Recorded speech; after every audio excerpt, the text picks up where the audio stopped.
Hey Scott, it's Kevin and Mary Lo. Say hi, Mary Lo. Hi. Hi.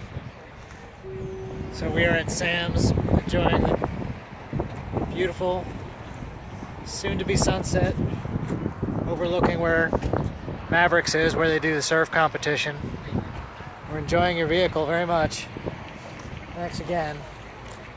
So I just set the alarm and I plugged in the MP3 player, so let's go see if this thing works.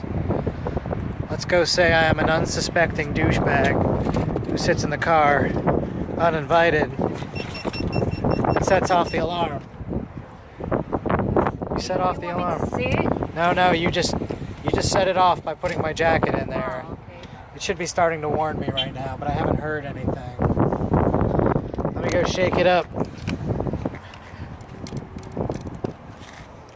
No?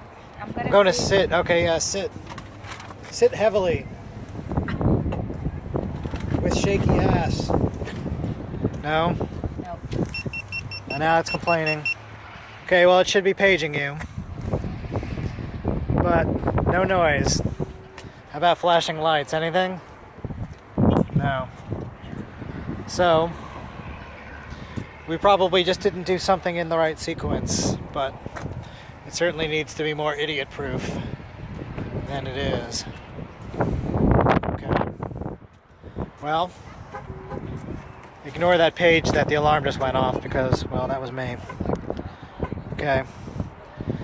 Talk to you later. Bye.